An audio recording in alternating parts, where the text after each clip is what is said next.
Hi friends, ಎಲ್ಲರಿಗೂ ನಮಸ್ಕಾರ. ಬನ್ನಿ ಫ್ರೆಂಡ್ಸ್, ಶಾರದೆ ಸೀರಿಯಲ್ನ ಇವತ್ತಿನ ಸಂಚಿಕೆಯಲ್ಲಿ ಏನಾಗ್ತಿದೆ ಅಂತ ನೋಡ್ಕೊಬರೋಣ. ಅದಕ್ಕೂ ಮುಂಚೆ ಯಾರೆಲ್ಲ ನನ್ನ ವಿಡಿಯೋ ನೋಡ್ತಾ ಇದ್ದೀರಾ ಅವರೆಲ್ಲ ಪ್ಲೀಸ್ ಪುಟ್ಟದೊಂದು ಲೈಕ್ ಮಾಡಿ, ಹಾಗೆ ಸಬ್ಸ್ಕ್ರೈಬ್ ಮಾಡೋದನ್ನು ಮರಿಬೇಡಿ. ಬನ್ನಿ ಸ್ಟಾರ್ಟ್ ಮಾಡೋಣ. ಮೊದಲಿಗೆ ಫ್ರೆಂಡ್ಸ್, ಪಾಲಾಕ್ಷ ನವೀನ ಏನಾಗಿದೆ ನಿನಗೆ, ಏನೇನೋ ಮಾತಾಡ್ತಿದ್ದೀಯಾ ಅಂತ ಅಂದಾಗ, ನಾನು ಸರಿಯಾಗಿ ಮಾತಾಡ್ತಿದ್ದೀನಿ ಕಣಪ್ಪ, ಕುಡಿದಿದ್ದೀನಿ ಅಂತ ಏನೇನೋ ಮಾತಾಡ್ತೀಯ ಅಂತ ಅನ್ಕೋಬೇಡ, ನಾನು ಪರ್ಫೆಕ್ಟಾಗೆ ಮಾತಾಡ್ತಿದ್ದೀನಿ. ಅವತ್ತು ನೀನು ನಿನ್ನ ದೊಡ್ಡ ಮಗಳನ್ನ ದೊಡ್ಡ ಮನೆಗೆ ಬಿಟ್ಟು ಬಂದಲ್ಲ, ಅದೇ ರೀತಿ ನನ್ನನ್ನು ಯಾವುದಾದ್ರೂ ದೊಡ್ಡ ಮನೆಗೆ ಬಿಟ್ಟಿದ್ರೆ ನಾನು ದೊಡ್ಡ ಶ್ರೀಮಂತ ಆಗ್ತಿದ್ದೆ ಅಂತ ಹೇಳ್ತಾ ಇದ್ರೆ ಇವನಿಗಂತೂ ಸಿಕ್ಕಾಬಟ್ಟೆ ಬೇಜಾರಾಗ್ತಾ ಇರುತ್ತೆ. ಹಾಗೆ ನಾನೇನಾದರೂ ದೊಡ್ಡ ಮನೇಲಿ ಇದ್ದಿದ್ರೆ ಕಾರು ಬಂಗ್ಲೆ ಅದು ಇದು ಐಶ್ವರ್ಯ ಎಲ್ಲ ಅನುಭವಿಸ್ತಿದ್ದೆ. ಆದರೆ ಇವಾಗ ನನಗೇನು ಇಲ್ಲ, ನನ್ನನ್ನು ಭಿಕಾರಿ ಮಾಡಿಬಿಟ್ಟೆ, ಬೀದಿಗೆ ಬಿಸಾಕಿದ್ಯಾ, ಆ ಥರ ಭಿಕಾರಿ ಆಗಿದ್ದೀನಿ ಅಂತ ಹೇಳ್ತಾ ಇರ್ತಾನೆ. ಹಾಗೆ ಪಾಲಾಕ್ಷ ತುಂಬ ಬೇಜಾರು ಮಾಡ್ಕೊಂಡು ಹೇಳ್ತಾ ಇರ್ತಾನೆ, ಸರಿ ಕಣೋ, ನೀನು ಹೇಳೋ ಸರಿ ಇದೆ. ಆದರೆ ಅವತ್ತು ನಾನು ಗೊತ್ತಿದ್ದೆ ತಪ್ಪು ಮಾಡಿದೆ, ಆದರೆ ಇವಾಗ ಎಲ್ಲ ಗೊತ್ತಿತ್ತು ನಿನ್ನ ಕೈಯರೆ ನೀನು ನಿನ್ನ ಲೈಫ್ನ ಹಾಳು ಮಾಡ್ಕೊತಿದ್ಯಲ್ಲೋ ಅಂತ ಕೇಳ್ತಾ ಇರ್ತಾನೆ. ಹಾಗೆ ದಯವಿಟ್ಟು ನವೀನ ಈ ಕುಡ್ತಾ ಕಳ್ತಾನ ಇದನ್ನೆಲ್ಲ ಬಿಟ್ಬಿಡು, ಇರೋದ್ರಲ್ಲಿ ನಾವು ತುಂಬ ನೆಮ್ಮದಿಯಾಗಿರೋಣ ಅಂತ ಅಂದಾಗ ನವೀನ ನಗಾಡ್ತಾ ಇರ್ತಾನೆ. ಇನ್ನು ಏನೈತೆ ಅಂತ ನಾವಿನ್ನು ನೆಮ್ಮದಿಯಾಗಿರ್ಬೇಕಪ್ಪ. ಏನು ಗೊತ್ತಪ್ಪ, ನಿನ್ನ ನೋಡಿ ನೋಡಿ ನಾನು ಕಲಿತೆ, ನೀನು ಮಾಡೋ ಕೆಲಸನೇ ನಾನು ಮಾಡ್ತಿರೋದು ಅಂತ ಅಂದಾಗ ಪಾಲಾಕ್ಷ ಸಿಕ್ಕಾಬಟ್ಟೆ ಬೇಜಾರು ಮಾಡಿಕೊಂಡು, ಹೌದು ಕಣೋ, ಇದಕ್ಕೆಲ್ಲ ನಾನೇ ಕಾರಣ ಅಂತ ಅಂದಾಗ, ನಿನಗೇನು ಗೊತ್ತು, ತಾಯಿ ಪ್ರೀತಿನೇ ನಮಗೆ ಗೊತ್ತಿಲ್ಲ, ಅದಕ್ಕೆ ನಾನು ಇವತ್ತು ಈ ಪರಿಸ್ಥಿತಿನ ಅನುಭವಿಸ್ತಿದ್ದೀನಿ ಅಂತ ನವೀನ ಕಣ್ಣೀರಾಗ್ತಾ ಇರ್ತಾನೆ. ಹಾಗೆ ಸರಿಯಾದ ಟೈಮಲ್ಲಿ ತಾಯಿ ಪ್ರೀತಿ ಸಿಕ್ಕಿದ್ರೆ ನಾನು ಒಳ್ಳೆಯವನಾಗ್ತಿದ್ದೆ ಅಂತ ಕುಡ್ಕೊಂಡು ಹಾಗೆ ನವೀನ ಮಲ್ಕೋತಿರ್ಬೇಕಾದ್ರೆ ಈ ಕಡೆ ಪಾಲಾಕ್ಷ ಸಿಕ್ಕಾಪಟ್ಟೆ ಬೇಜಾರು ಮಾಡ್ಕೋತಿರ್ತಾನೆ. ನಾನು ಇಂಥ ಕೆಲಸ ಮಾಡಿದೆ, ಮೋಸದ ಬಲೆಗೆ ಸಿಕ್ಕಾಕ್ಕೊಂಡು ಏನೇನೋ ಕಷ್ಟಗಳನ್ನು ಕೊಟ್ಟೆ, ಹಾಗೆ ಏನೇನೋ ತೊಂದರೆಗಳನ್ನು ನಾನು ಅನುಭವಿಸಿ ದೊಡ್ಡ ಮೋಸನೆ ಮಾಡಿಬಿಟ್ಟೆ ಅಂತ ಯೋಚನೆ ಮಾಡ್ತಾ ಇರ್ತಾನೆ. ಹಾಗೆ ಅವತ್ತು ಆ ಜೀವಕ್ಕೆ ನಾನು ಕಷ್ಟ ಕೊಟ್ಟಿದ್ದಕ್ಕೆ ಇವತ್ತು ನನ್ನ ಮಗನಿಗೆ ಈ ರೀತಿ ಕಷ್ಟ ಬಂದಿದೆ, ದೊಡ್ಡ ಪಾಪಿ ನಾನು ಅಂತ ತಲೆ ಕೆಚ್ಕೋತಾ ಇರ್ತಾನೆ. ಏನೊಂದು ಕಡೆ ಸಿದ್ದು ಶಾರದವ್ರೆ ಅಂತ ಮನೆಯೊಳಗಡೆ ಕೂತ್ಕೊಂಡು ಬರ್ತಿರ್ಬೇಕಾದ್ರೆ ವಿಮಲ ಕೇಳ್ತಾ ಇರ್ತಾಳೆ, ಯಾಕೋ ಎಲ್ಲಿಗೆ ಹೋಗಿದ್ದಾಳೆ ಶಾರದಾ ಅಂದಾಗ, ಅಮ್ಮ ನಾನು ಮಲಗಿದ್ದಾಗ ಎದ್ದು ನೋಡಿದೆ ಶಾರದವ್ರು ಇರಲಿಲ್ಲ, ಏನೋ ಕೆಲಸ ಮಾಡ್ತಿದ್ದಾರೆ ಅಂತ ಅಂದ್ಕೊಂಡೆ, ಇಲ್ಲೂ ಇಲ್ವಲ್ಲ ಅಂತ ಅಂದಾಗ ಅನಸೂಯಮ್ಮನ ಕೇಳಿ ಅಂತ ಅನ್ಬೇಕಾದ್ರೆ, ತಗೊಳ್ಳಿ ಕಾಫಿನ ಸಿದ್ಧಾರ್ಥ ಅವ್ರೆ ಅಂತ ಕಾಫಿ ಕೊಡ್ತಾ ಇರ್ತಾಳೆ. ಅನಸೂಯಮ್ಮ ಶಾರದವ್ರನ್ನ ನೋಡಿದ್ರ ಅಂತ ಅಂದಾಗ, ಇಲ್ಲ ನಾನು ನೋಡಿಲ್ಲ, ನಿಮ್ಮ ರೂಮಲ್ಲಿ ಮಲಗಿದ್ದಾರೆ ಅಂತ ಅಂದ್ಕೊಂಡೆ, ಎಲ್ಲೋದ್ಲು ಶಾರದಾ, ಯಾಕೋ ಇತ್ತೀಚೆಗೆ ಸಿಕ್ಕಾಪಟ್ಟೆ ಬೇಜಾರು ಮಾಡ್ಕೊಂಡಿದ್ದಾಳೆ, ಅಮ್ಮನ ವಿಷಯದಲ್ಲಿ ತುಂಬ ಡಿಪ್ರೆಷನ್ನಿಗೆ ಹೋಗಿದ್ಲು, ಯಾಕೋ ನನಗೆ ಗಾಬರಿ ಆಗ್ತಿದೆ ಅಂತ ಅಂದಾಗ ವಿಮಲನೂ ಸಹ, ಏನಾದರೂ ತೊಂದರೆ ಮಾಡಿಕೊಂಡ್ರೆ ಏನು ಮಾಡೋದು ಸಿದ್ದು ಅಂತ ಅನ್ಬೇಕಾದ್ರೆ, ಏನೂ ಆಗಲ್ಲ, ಆ ರೀತಿ ಕೆಟ್ಟದಾಗಿ ಯೋಚನೆ ಮಾಡಬೇಡಿ ಅಂತ ಹೇಳ್ತಾ ಇರ್ತಾನೆ. ಏನು ಗೊತ್ತಮ್ಮ, ತನ್ನ ಎತ್ತವ್ರನ್ನ ಹುಡ್ಕೊಂಡು ಹೋಗಿರ್ಬೋದು, ಅಥವಾ ಬೇರೆ ಏನಾದರೂ ಕೆಲಸ ಮಾಡ್ತಿರ್ಬೋದು. ಒಂದು ನಿಮಿಷ ಇಡೀ ರೂಮಲ್ಲಿ ಹುಡ್ಕೊ ಬರ್ತೀನಿ ಅಂತ ರೂಮಲ್ಲೆಲ್ಲ ಶಾರದವ್ರೆ ಅಂತ ಹೋಗಿ ಎಲ್ಲ ಕಡೆ ಹೋಗ್ತಾ ಇರ್ತಾನೆ. ಹಾಗೆ ಎಲ್ಲ ಕಡೆ ಹುಡುಕ್ತಿರ್ಬೇಕಾದ್ರೆ ಕಾಲ್ದಡಿ ಅವನಿಗೆ ಶಾರದಾ ಫೋಟೋ ಸಿಕ್ಬಿಡುತ್ತೆ. ಇದೇನಿದು, ಇದು ಚಿಕ್ಕ ವಯಸ್ಸಿನ ಫೋಟೋ ಅಲ್ವಾ ಅಂತ ಅಂದ್ಬಿಟ್ಟು ಅನಸೂಯಮ್ಮ, ಇದು ಚಿಕ್ಕ ವಯಸ್ಸಿನ ಫೋಟೋ ಅಲ್ವಾ ಅಂತ ಅಂದಾಗ ಹೌದು ಅಂತ ಹೇಳ್ತಿರ್ಬೇಕಾದ್ರೆ ಸಿದ್ದು ಯೋಚನೆ ಮಾಡ್ತಾ ಇರ್ತಾನೆ. ಆದರೆ ಇನ್ನೊಂದು ಕಡೆ ಪೋಸ್ಟರ್ನ ತೊಗೊಬಿಟ್ಟು ಎಲ್ಲ ಕಡೆ ಶಾರದಾ ಅಂಟ್ಸೋಕೆ ಬಂದಿದ್ರೆ ಇಡೀ ಊರ ಜನಗಳೆಲ್ಲರೂ ಸಹ ಬಂದು ನೋಡ್ತಾ ಇರ್ತಾರೆ. ಅಮ್ಮನಿಗಾಗಿ ಹುಡುಕಾಟ ಅಂತ ಹಳೆ ಫೋಟೋ ಹಾಗೆ ಈಗಿನ ಅವಳ ಫೋಟೋ ಎಲ್ಲ ಹಾಕ್ಬಿಟ್ಟು ಪೋಸ್ಟರ್ನ ರೆಡಿ ಮಾಡಿ ಎಲ್ಲ ಕಡೆ ಅಂಟಿಸ್ತಾ ಇರ್ತಾಳೆ. ಹೀಗೆ ಪೋಸ್ಟರ್ನ ನೋಡಿ ಅಲ್ಲಿ ಬಂದಿರೋ ಜನಗಳೆಲ್ಲ ಮಾತಾಡ್ತಾ ಇರ್ತಾರೆ, ಪಾಪ ಅಮ್ಮನಿಗಾಗಿ ಹುಡುಕಾಟ ಅಂತ ಈ ಮಗಳು ಅಮ್ಮನ ಹುಡುಕ್ತಿದ್ದಾಳೆ, ಇಂಥ ಕಷ್ಟ ಯಾರಿಗೂ ಬರಬಾರ್ದು ಅಂತ ಅಂದಾಗ ಈ ಪೋಸ್ಟರ್ನ ನೋಡಿದರೆ ಸಿಕ್ಕಾಪಟ್ಟೆ ಬೇಜಾರಾಗುತ್ತೆ. ನಿಮ್ಮಮ್ಮ ಇದೇ ಊರಿನವರ ಅಂತ ಅಲ್ಲಿರೋ ಜನಗಳೆಲ್ಲ ಕೇಳ್ತಿರ್ಬೇಕಾದ್ರೆ ನನಗೂ ಗೊತ್ತಿಲ್ಲ, ಆದರೆ ಮಾಡೋ ಪ್ರಯತ್ನ ಎಲ್ಲ ಮಾಡ್ತಾ ಇದ್ದೀನಿ, ಕೊನೆಗೆ ಇದೊಂದೇ ಪ್ರಯತ್ನ ನನಗೆ ಸಿಕ್ಕಿರೋದು ಉಳಿದಿರೋದು ಅಂತ ಶಾರದಾ ಹೇಳ್ಕೊಂಡು ಕಣ್ಣೀರಾಗ್ತಾ ಇರ್ತಾಳೆ.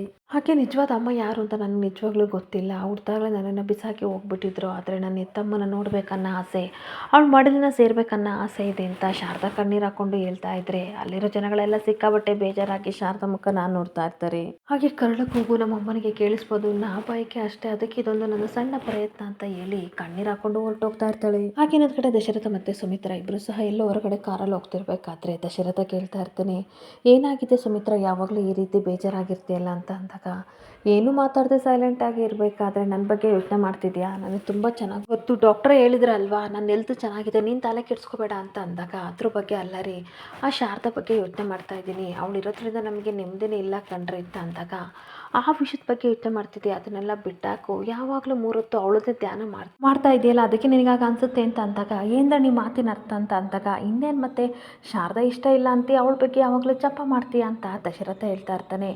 ಹಾಗೆ ಕಾರಲ್ಲಿ ಹೋಗ್ತಾ ಇರಬೇಕಾದ್ರೆ ಸಡನ್ನಾಗಿ ಪಾಲಾಕ್ಷ ಅವರು ನೋಡಿದ ತಕ್ಷಣ ಹಿಂದೆ ಫಾಲೋ ಮಾಡ್ಕೊಂಡು ಬರ್ತಾ ಇರ್ತಾನೆ. ಈ ಕಡೆ ಡ್ರೈವರು ಸಡನ್ನಾಗಿ ಗಾಡಿ ನಿಲ್ಲಿಸಿದಾಗ ಏನಾಯ್ತಪ್ಪ ಅಂತ ಸುಮಿತ್ರಾ ದಶರಥ ಕೇಳ್ತಿರ್ಬೇಕಾದ್ರೆ, ಸರ್ ಯಾರು ನಮ್ಮನ್ನು ಫಾಲೋ ಮಾಡ್ಕೊಂಡು ಬರ್ತಿದ್ದಾರೆ ನೋಡಿ ಆಗ್ಲಿಂದ ಅಂತ ಅಂದಾಗ, ಕಾರಿಲ್ದೆ ನೋಡಿದರೆ ಪಾಲಾಕ್ಷನ ನೋಡಿ ಇವನಿಗಂತೂ ಸಿಕ್ಕಾಬಟ್ಟೆ ಖುಷಿ ಆಗ್ತಾ ಇರುತ್ತೆ. ಏನು ಪಾಲಾಕ್ಷ ನಮ್ಮನ್ನು ಫಾಲೋ ಮಾಡ್ಕೊಂಡು ಬಂದಿದ್ದೀಯಾ ಅಂತ ಅಂದಾಗ, ನಿನ್ನನ್ನು ಮಾತಾಡಿಸ್ಬೇಕು ಅಂತ ಅನ್ನಿಸ್ತು, ಅದಕ್ಕೆ ಬಂದೆ ಅಂತ ಹೇಳ್ತಿರ್ಬೇಕಾದ್ರೆ ಸುಮಿತ್ರಾ, ಅಣ್ಣ ಹೇಗಿದ್ದೀರಾ ಅಂತ ಅಂದಾಗ, ನಾನು ಚೆನ್ನಾಗಿದ್ದೀನಿ, ಮನೆಯವರೆಲ್ಲರೂ ಚೆನ್ನಾಗಿದ್ದಾರಾ ಅಂತ ಹೇಳ್ತಾ ಇರ್ತಾನೆ. ಹಾಗೆ ನನ್ನ ನೋಡಬೇಕು ಅಂತ ಅಂದಿದ್ರೆ ಕಾಲ್ ಮಾಡಬೇಕಿತ್ತು, ಅಥವಾ ಹೇಳಿದರೆ ನಾನೇ ಬರ್ತಾ ಇದ್ದೆ, ನೀನೇನಕ್ಕೆ ನನ್ನನ್ನು ಫಾಲೋ ಮಾಡ್ಕೊಂಡು ಬಂದೆ, ಅಂಥ ವಿಷಯ ಏನಿದೆ ಪಾಲಾಕ್ಷ ಅಂತ ಕೇಳಬೇಕಾದ್ರೆ ಅದು ಏನು ಗೊತ್ತಾ ಅಂತ ಸತ್ಯ ಹೇಳಕ್ಕೆ ಅಂತ ಹೋಗ್ತಿರ್ಬೇಕಾದ್ರೆ ಸಡನ್ನಾಗಿ ಕಾರಲ್ಲಿ ಜ್ಯೋತಿಕಾ ಬರ್ತಾಳೆ. ಜ್ಯೋತಿಕಾ ಪಾಲಾಕ್ಷನ ನೋಡಿ ಸಿಕ್ಕಾಬಟ್ಟೆ ಗುರಾಯಿಸ್ತಿರ್ಬೇಕಾದ್ರೆ ಪಾಲಾಕ್ಷ ಏನು ಮಾತಾಡದೆ ಸೈಲೆಂಟಾಗಿ ನಿಂತ್ಕೊತಾನೆ. ಅಲ್ಲ ಪಪ್ಪ, ಅಲ್ಲ ಮಮ್ಮ, ನೀವೇನು ಮಾಡ್ತಿದ್ದೀರಾ ಇಬ್ಬರು, ಹಾಸ್ಪಿಟ್ಲಿಂದ ಇನ್ನೂ ಬಂದಿಲ್ಲ ಅಂತ ಎಷ್ಟು ಟೆನ್ಷನ್ ಆಯಿತು ನನಗೆ ಗೊತ್ತಾ, ಅದಕ್ಕೆ ಹುಡ್ಕೊಂಡು ಬಂದೆ.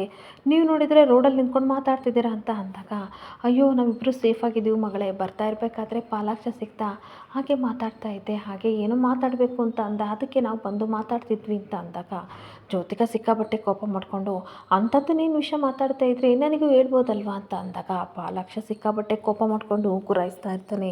ದಶರಥ ಅದೇನೋ ಮಾತಾಡಬೇಕು ಅಂತ ಅಂದೆಲ್ಲ ಪಾಲಾಕ್ಷ, ಮಾತಾಡು ಮಾತಾಡು ಅಂತ ಅನ್ಬೇಕಾದ್ರೆ ಜ್ಯೋತಿಕಾ ಮಾತ್ರ ಪಾಲಾಕ್ಷನ ಗುರಾಯಿಸ್ತಿರ್ಬೇಕಾದ್ರೆ, ಪಾಲಾಕ್ಷ ಏನಿಲ್ಲ, ನಿನ್ನ ಆರೋಗ್ಯ ಹೇಗಿದೆ ಅಂತ ಕೇಳೋಣ ಅಂತ ಬಂದೆ, ನೀನು ಯಾವಾಗಲೂ 100 ಕಾಲ ಸುಖವಾಗಿರಬೇಕು ಅಷ್ಟೇ, ಮತ್ತೊಮ್ಮೆ ಸಿಗೋಣ, ಬರ್ತೀನಿ ಅಂತ ಹೊರಡ್ತಾ ಇರ್ತಾನೆ. ಹಾಗೆ ಪಾಲಾಕ್ಷ ಹೋಗ್ತಾ ಇದ್ರೆ ಇವಳಂತೂ ಕಣ್ಣಲ್ಲಿ ಗುರಾಯಿಸ್ತಿರ್ಬೇಕಾದ್ರೆ ಎಲ್ಲನೂ ಸಹ ದಶರಥ ಅಬ್ಸರ್ವ್ ಮಾಡ್ತಾ ಇರ್ತಾನೆ. ಅಲ್ಲ ಪಾಲಾಕ್ಷ ಏನೋ ಮಾತಾಡಬೇಕು ಅಂತ ಇಲ್ಲಿ ಬಂದ, ಆದರೆ ಏನು ಮಾತಾಡದೆ ಸುಳ್ಳೇಳಿ ಹೋಗ್ತಿದ್ದಾನಲ್ಲ, ಏನು ವಿಷಯ ಇರ್ಬೋದು, ಇನ್ನು ಸ್ವಲ್ಪ ಹೊತ್ತು ಜ್ಯೋತಿಕಾ ತಡವಾಗಿ ಬಂದಿದ್ರೆ ಸತ್ಯ ಏನಾದರೂ ಹೇಳ್ತಿದ್ನೋ ಏನೋ. ಜ್ಯೋತಿಕನ ನೋಡಿ ಹಾಗೆ ಸುಮ್ಮನಾದ್ನಲ್ಲ, ಯಾಕೆ ಅಂತ ಯೋಚನೆ ಮಾಡ್ತಿರ್ಬೇಕಾದ್ರೆ ಜ್ಯೋತಿಕಾ, ಡ್ಯಾಡ್ ಏನು ಯೋಚನೆ ಮಾಡ್ತಿದ್ದೀರಾ, ನಡೀರಿ ಮನೇಲಿ ತಾತ ವೆಯ್ಟ್ ಮಾಡ್ತಿದ್ದಾರೆ, ನೀವಿಬ್ರು ಹೋಗಿ ಅಂತ ಕಾರಲ್ಲಿ ಕಳಿಸ್ತಾ ಇರ್ತಾಳೆ.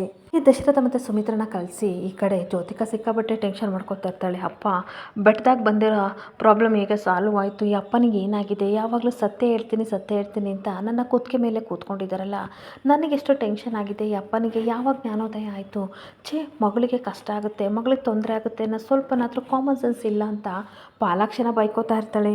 ಹಾಗೇನೊಂದು ಕಡೆ ಸಿದ್ದು ಶಾರದಾನ ಹುಡ್ಕೊಂಡು ಬರ್ತಿರ್ಬೇಕಾದ್ರೆ ಶಾರದಾ ಎಲ್ಲ ಕಡೆ ಪೋಸ್ಟರ್ನ ಹಾಕೊಂಡು ಹೋಗ್ತಾ ಇರ್ತಾಳೆ. ಆಗ ಶಾರದಾನ ನೋಡಿ, ಏನು ಶಾರದವ್ರೆ, ನಮಗೆ ಎಷ್ಟು ಟೆನ್ಷನ್ ಆಯಿತು ಗೊತ್ತಾ, ನೀವು ಒಬ್ಬರೇ ಬಂದಿದ್ದೀರಲ್ಲ, ಹೇಳಿದರೆ ನಾನು ಬರ್ತಾ ಇದ್ದೆ, ಎಷ್ಟು ಗಾಬರಿ ಆಗಿತ್ತು ಅಂತ ಅಂದಾಗ, ದಯವಿಟ್ಟು ಕ್ಷಮಿಸಿ ಸರ್, ನನ್ನ ಕೈಲಿಂದ ಕಂಟ್ರೋಲ್ ಮಾಡ್ಕೊಳಕ್ಕಾಗ್ತಿರ್ಲಿಲ್ಲ, ನಮ್ಮಮ್ಮ ಬೇಕು ಸರ್, ಅದಕ್ಕೆ ಇಂಥ ಕೆಲಸ ಮಾಡ್ತಾ ಇದ್ದೀನಿ ಅಂತ ಕಣ್ಣೀರಾಗ್ತಾ ಇರ್ತಾಳೆ.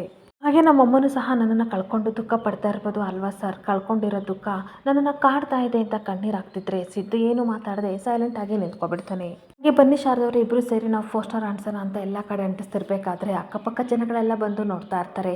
ಹಾಗೆ ಜನಗಳೆಲ್ಲ ಹೇಳ್ತಾ ಇರ್ತಾರೆ, ಅವಾಗಿಂದ ನೋಡ್ತಾ ಇದ್ದೀವಿ ನೀವಿಬ್ಬರು ಪೋಸ್ಟರ್ ಅಂಟಿಸ್ತಾ ಇದ್ದೀರಲ್ಲ, ಎಷ್ಟೋ ವರ್ಷದಿಂದ ಕಳೆದೋಗಿರೋ ತಾಯಿ ಇವಾಗ ಹುಡಿಕೊಂಡು ಖಂಡಿತ ಬರ್ತಾರ ಅಂತ ಅಂದಾಗ ಶಾರದನಿಗೆ ಸಿಕ್ಕಾಬಟ್ಟೆ ಬೇಜಾರಾಗ್ತಾ ಇರುತ್ತೆ.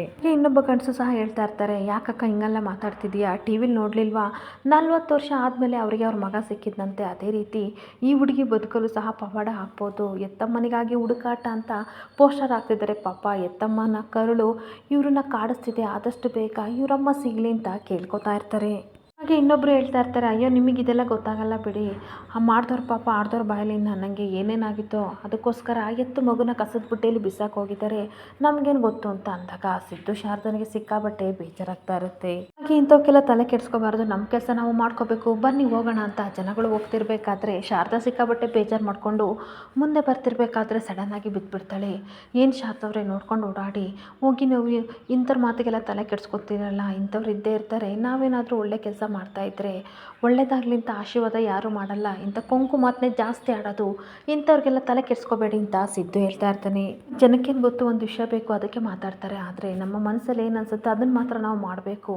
ನೋಡಿ ಶಾರದವ್ರೆ, ನಿಮಗೆ ನಿಮ್ಮ ಅಪ್ಪ ಅಮ್ಮ ಸಿಗ್ತಾರ ಸಿಗಲ್ವಾ, ಏನು ಅನ್ನಿಸ್ತಿದೆ, ನಿಮ್ಮ ಮನಸ್ಸಿನ ಮಾತನ್ನ ಹೇಳಿ ಅಂತ ಸಿದ್ದು ಕೇಳ್ತಾ ಇರ್ತಾನೆ. ಹಾಗೆ ಶಾರದಾ ತುಂಬ ಖುಷಿಯಿಂದ ನಮ್ಮ ಅಪ್ಪ ಅಮ್ಮ ನನಗೆ ಸಿಗ್ತಾರೆ ಅಂತ ಅನ್ನಿಸ್ತಿದೆ ಸರ್ ಅಂತ ಅಂದಾಗ, ತಲೆ ಕೆಡಿಸ್ಕೋಬೇಡಿ, ನಿಮ್ಮ ಮನಸ್ಸಿನ ಮಾತನ್ನ ಕೇಳಿ, ಎಲ್ಲರಿಗೂ ಸಹ ಅವ್ರ ಮನಸ್ಸಿನ ಮಾತು ಕೇಳಿದರೆ ಖಂಡಿತ ಒಳ್ಳೆಯದಾಗುತ್ತೆ, ನಿಮ್ಮ ಬದುಕದಲ್ಲಿ ಸ್ವಲ್ಪ ತಡವಾಗಾದರೂ ಎಲ್ಲ ಸಿಕ್ಕಿದೆ, ನೀವು ಖುಷಿಯಾಗಿದ್ದೀರಾ, ಇಂಥವ್ರ ಮಾತಿಗೆ ತಲೆ ಕೆಡಿಸ್ಕೋಬೇಡಿ ಅಂತ ಅಂದಾಗ, ಆದರೂ ಇವರೆಲ್ಲ ಈ ರೀತಿ ಮಾತಾಡ್ತಿದ್ದಾರೆ, ಇವರು ಚುಚ್ಚು ಮಾತನ್ನು ಕೇಳಿ ಭರವಸೆನೇ ಹೊರಟೋಗಿದೆ ಸರ್ ಅಂತ ಅಂದಾಗ, ತಲೆ ಕೆಡಿಸ್ಕೋಬೇಡಿ ಶಾರದಾ ಅವರೇ, ನಿಮ್ಮ ಬಗ್ಗೆ ಯಾರು ಒಳ್ಳೆಯದನ್ನು ಯೋಚನೆ ಮಾಡ್ತಾರೆ, ಒಳ್ಳೇದಾಗಲಿ ಅಂತ ಆಶೀರ್ವಾದ ಮಾಡ್ತಾರೆ, ಅವ್ರ ಮಾತನ್ನ ಕೇಳಿ, ಇಂಥವ್ರ ಮಾತನ್ನೆಲ್ಲ ಕೇಳಿಸ್ಕೋಬೇಡಿ, ದೇವರು ನಮಗೆ 2 ಕಿವಿ ಕೊಟ್ಟಿರೋದು, ಒಂದು ಒಳ್ಳೆ ಮಾತು ಕೇಳಿ ಇನ್ನೊಂದು ಕೆಟ್ಟ ಮಾತು ಕೇಳಲಿ ಅಂತ ಅಂದಾಗ, ಏನು ಸರ್ ನಿಮ್ಮ ಮಾತಿನ ಅರ್ಥ ಅಂತ ಅಂದಾಗ, ಏನಿಲ್ಲ ಶಾರದಾ ಅವರೇ, ಪವಾಡ ಹಾಗೆ ಆಗುತ್ತೆ, ದೇವ್ರ ದಯಿಂದ ಎಲ್ಲ ಒಳ್ಳೆಯದಾಗುತ್ತೆ.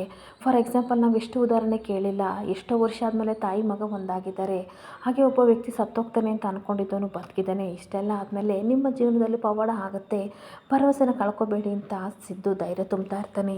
ಹಾಗೆ ಇಷ್ಟು ದಿನ ನಿಮ್ಮ ಎತ್ತಮ್ಮ ಯಾರು ಅಂತ ಗೊತ್ತಿರಲಿಲ್ಲ, ಇವಾಗ ಗೊತ್ತಾಯಿತು. ತುಂಬ ಚಟಪಟಿಕೆ ಆಗ್ತಿದೆ. ನನಗೂ ನಾವು ಮನೆ ಬಿಟ್ಟು ಬಂದಾಗ ಇದೇ ರೀತಿ ಅಮ್ಮನ ಕಳ್ಕೊಂಡು ಫೀಲ್ ಆಗ್ತಿತ್ತು. ಆದರೆ ಇವಾಗ ಅಮ್ಮ ನಮ್ಮ ಜೊತೆ ಇದ್ದಾರಲ್ವಾ, ಸೊ ನಿಮಗೂ ಆ ರೀತಿ ಆಗೇ ಆಗುತ್ತೆ. ಆದರೆ ಧೈರ್ಯ ಕಳ್ಕೊಬೇಡಿ, ನಮ್ಮ ಪ್ರಯತ್ನ ನಾವು ಮಾಡೋಣ ಅಂತ ಹೇಳ್ತಾ ಇರ್ತಾನೆ. ಹಾಗೆ ಯಾರ್ದೋ ಮಾತನ್ನ ಕೇಳಿ ನಾವು ತಲೆ ಕೆಡಿಸ್ಕೋಬಾರ್ದು. ಊರವರೆಲ್ಲ ಮಳೆಗಾಗಿ ದೇವ್ರ ಹತ್ರ ಪ್ರಾರ್ಥನೆ ಮಾಡ್ತಾ ಇದ್ರೆ ಒಂದು ಚಿಕ್ಕ ಮಗು ಛತ್ರನ ತೊಗೊಂಬಂದು ಹಿಡ್ಕೊಂಡು ನಿಂತಿತ್ತಂತೆ. ಅದು ಕಣ್ರಿ ಭರವಸೆ ಅಂತಂದರೆ. ಸೊ ನಾವು ಹಾಗೆ ಮಗು ರೀತಿ ಆಗೋಣ.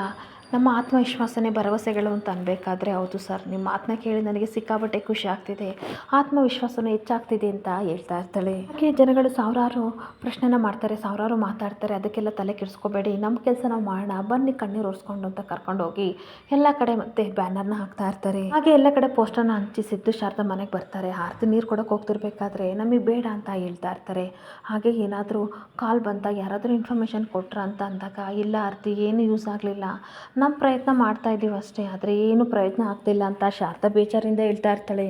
ಹಾಗೆ ಸಿದ್ದು ಹೇಳ್ತಾ ಇರ್ತಾನೆ, ಬೇಜಾರು ಮಾಡ್ಕೋಬೇಡಿ ಶಾರದವರೇ, ನಮ್ಮ ಪ್ರಯತ್ನ ನಾವು ಮಾಡೋಣ, ಫಲ ಸಿಗುತ್ತೆ ಅಂತ ಅಂದಾಗ ಅಷ್ಟೊತ್ತಿಗೆ ಆರತಿ, ನನ್ನ ಹತ್ರ ಒಂದು ಐಡಿಯಾ ಇದೆ, ಏನು ಗೊತ್ತಾ, ನನ್ನ ಫ್ರೆಂಡ್ಸ್ ಒಂದು ರೀಲ್ಸ್ ಕಳಿಸಿದ್ಲು, ಆ ಮಗು ಅಪ್ಪ ಅಮ್ಮನ ಕಳ್ಕೊಂಡಿದೆಯಂತೆ, ಅಪ್ಪ ಅಮ್ಮ ಸಿಗೋವರೆಗೂ ಸಹ ಈ ರೀಲ್ಸ್ನ ಶೇರ್ ಮಾಡಿ ಅಂತ ಹೇಳಿದ್ರು ಅಂತ ಅಂದಾಗ ಹೌದಾ, ಹಾಗಾದರೆ ಆ ವಿಡಿಯೋ ತೋರಿಸು ಅಂತ ಆಶ್ಚರ್ಯದಿಂದ ಶಾರದಾ ಕೇಳ್ತಾ ಇರ್ತಾಳೆ. ಸಿದ್ದು ಶಾರದಾ ಇಬ್ಬರು ಸಹ ವಿಡಿಯೋ ನೋಡ್ತಿರ್ಬೇಕಾದ್ರೆ ಸಿದ್ದು ಹೇಳ್ತಾ ಇರ್ತಾನೆ, ಇದು ಗುಡ್ ಐಡಿಯಾ, ನಾವು ಒಂದೊಳ್ಳೆ ಪ್ರಯತ್ನ ಮಾಡೋಣ, ಸೋಷಿಯಲ್ ಮೀಡಿಯಾದಿಂದ ಎಷ್ಟು ಒಳ್ಳೆ ಕೆಲಸ ಆಗಿದ್ದಾವೆ, ಈ ರೀತಿ ಮಾಡೋಣ ಅಂತ ಹೇಳ್ತಾ ಇರ್ತಾನೆ. ಇನ್ನೊಂದು ಕಡೆ ಶಾರದಾ ವಿಡಿಯೋ ಮಾಡಿ ಸೋಷಿಯಲ್ ಮೀಡಿಯಾಗೆ ಅಪ್ಲೋಡ್ ಮಾಡೋಕ್ಕೆ ಹೋಗ್ತಾ ಇರ್ತಾಳೆ. ಇಲ್ಲಿಗೆ ಸಂಚಿಕೆ ಎಂಡ್ ಆಗ್ತಿದೆ. Thank you for the watching friends.